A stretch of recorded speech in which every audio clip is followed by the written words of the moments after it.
Exultentiam angelica turba celorum, exultant divina mysteria, et pro tanti regis victoria, tuba insonet salutaris.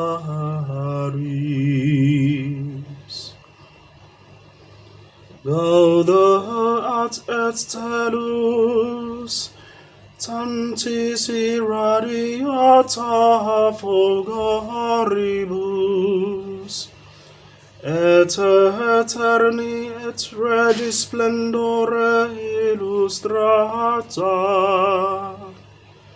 totius obis essentiat,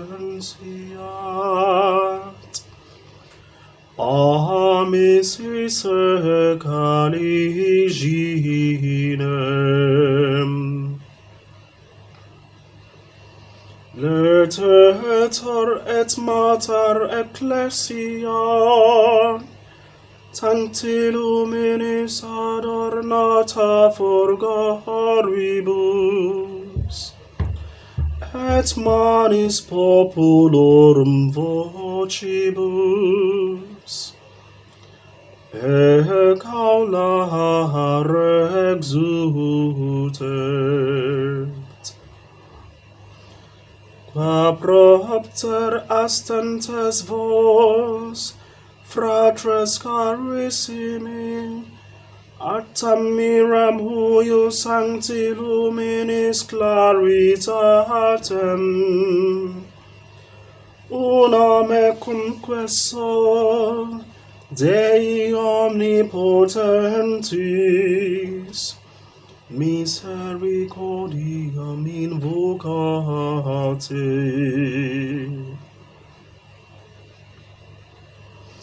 Ut qui me non meis meritis, intra levatarum numerum, dignatus est aggregare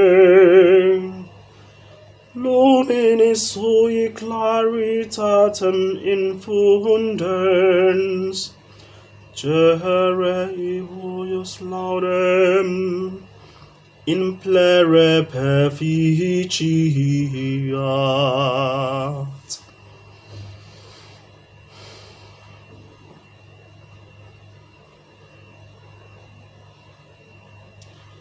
Vere dignum etius sum est, invisibilem Deum Patrem omnipotentem, Filium queius unigenitum, Dominum nostrum Iesum Christum, tota cordis ac mentis affectu, et vocis ministerio personare, qui pro nobis aeterna Patri ad debitum sorvit, et veteris pia culi cautionem pio cruore exit. Exultet in festa Pascalia, in quibus verus ille agnus ociritor, cuius sanguine postes fidelium consecrantor.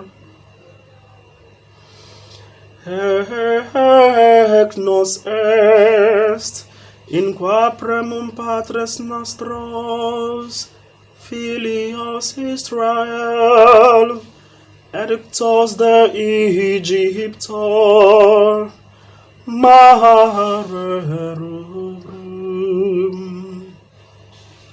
sico vestigio transire refecisti, Hec igitur nos est, que peccatorum tenebras, columne illuminatione purgavit. Hec nos est, que hodie epe universum mundum, in Christo credeam, fugat odia, concordiam parat, et curvat imperia. In huius igitur noctis gratia, susciper sancta pater, laudis huius sacrificium vespertinum, quod tibi in hacere oblationem solemni, per ministrorum manus, Deo peribus apum, sacrosanta redet ecclesia. Seriam columne huius preconiam navimus, quam in honorem Dei rutilans ignis accendit. Qui licet sit divisus in partes, mutiati tamen luminis, detrimenta non novit. Aditor enim liquantibus ceris, quas in substantiam preciose huius lampadis, apis mata reduxit. O vere beata nox, in quaternis celestia, humanis divina iuguntur.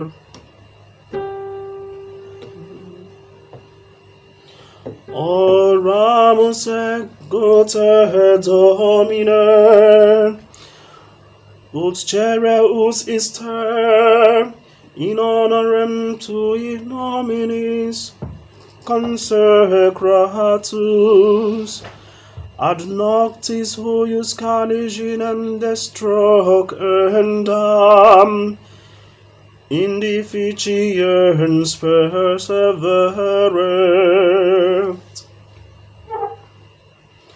et in odorem suavitatis acceptus, supanis luminaribus micerator, flammas eius lucifer matutinus inveniat. In lein quam lucifer qui nescito casum, Christus filius tuus, qui regressus ab inferis, humano generis erinus iluxit, et vivit et regnat in saecula saeculorum. Amen.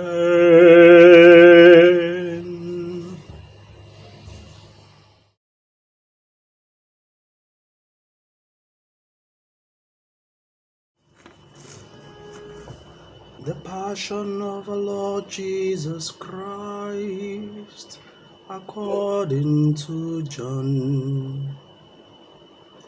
Jesus went out with his disciples across the Kidron Valley.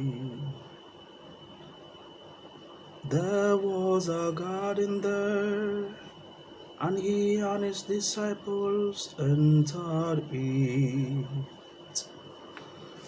The place was familiar to Jude Azuh as well, the one who was to hand him over, because Jesus had often met there with his disciples.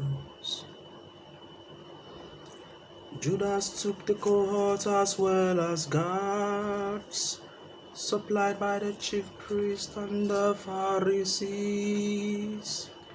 and came there with lanterns, torches, and weapons. Jesus, aware of all that would happen to him, stepped forward and said to them, "Who is it you want?" They replied, "Jesus the Nazarene." He answered, "I am he." Now Judas, the one who was to hand him over, was there with them. As Jesus said to them, "I am he," they retreated slightly and fell to the ground. Jesus put the question to them again, "Who is it you want?" They repeated, "Jesus the Nazarene." Jesus said, "I have told you, I am he. If I am the one you want, let this man go." This was to fulfill what he had said, "I have not lost one of those you gave me." Then Simon Peter, who had a sword, drew it and struck the slave of the high priest, severing his right ear. The slave's name was Malchus. At that, Jesus said to Peter, "Put your sword back in its sheath. Am I not to drink the cup the Father has given me?" Then the soldiers of the cohort, their tribune, and the Jewish guards arrested Jesus and bound him. They led him first to Annas, the father-in-law of Caiaphas, who was high priest that year. It was Caiaphas who had proposed to the Jews the advantage of having one man die for the people. Simon Peter, in company with another disciple, kept following Jesus closely. This disciple, who was known to the high priest, stayed with Jesus as far as the high priest courtyard, while Peter was left standing at the gate. The disciple, known to the high priest, came out and spoke to the woman at the gate, and then brought Peter in. The servant girl who kept the gate said to Peter, "Are you not one of this man's followers?" He replied, "Not I." Now the night was cold, and the servants and the guards who were standing around had made a charcoal fire to warm themselves by. Peter joined them and stood there warming himself. The high priest questioned Jesus, first about his disciples, then about his teaching. Jesus answered by saying, "I have spoken publicly to any who would listen. I always taught in the synagogue, or in the temple area where all the Jews come together. There was nothing secret about anything I said. Why do you question me? Question those who heard me when I spoke. It should be obvious. They will know what I said." At his reply, one of the guards who was standing nearby gave Jesus a sharp blow on the face. He said, "Is that the way to answer the high priest?" Jesus replied, "If I said anything wrong, produce the evidence. But if I spoke the truth, why hit me?" Annas next sent him bound to the high priest Caiaphas. All through this, Simon Peter had been standing there warming himself. They said to him, "Are you not one of this man's followers?" He denied, "I am not." One of the high priest's slaves, as it happened, a relative of the man whose ear Peter had severed, insisted, "But did I not see you with him in the garden?" Peter denied it again.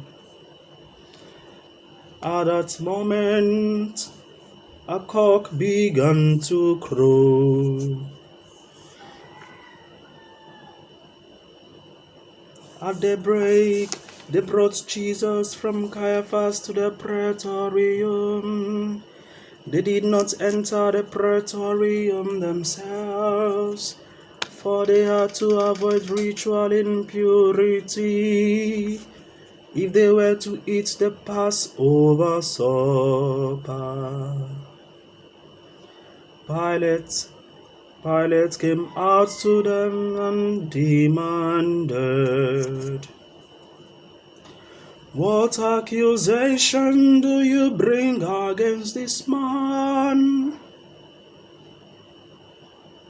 They retorted, "If he were not a criminal, we would certainly not have handed him over to you."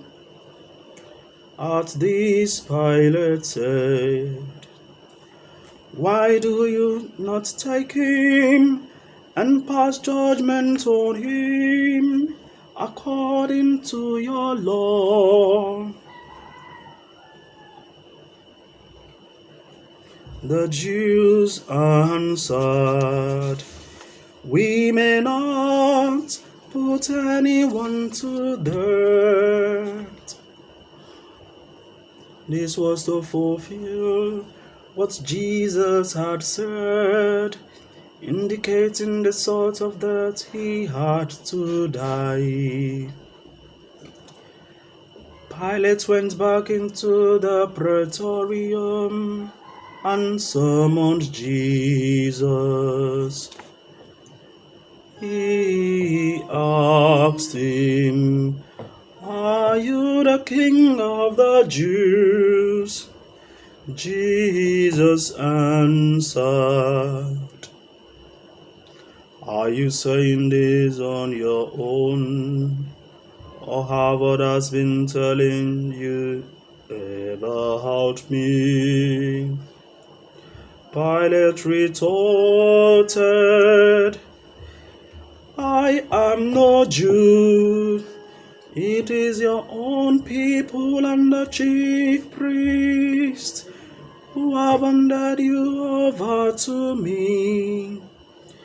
What have you done?" Jesus answered, "My kingdom does not belong to this world. If my kingdom were of this world, my subjects would be fighting to save me from being handed over to the Jews. As it is, my kingdom is not here." At this, Pilate said to him, "So then you are king?" Jesus replied, "It is you who say I am a king. The reason I was born, the reason why I came into this world, is to testify to the truth. Anyone committed to the truth hears my voice." Pilate said, "Truth? What does that mean?" After this remark, Pilate went out again to the Jews and said to them,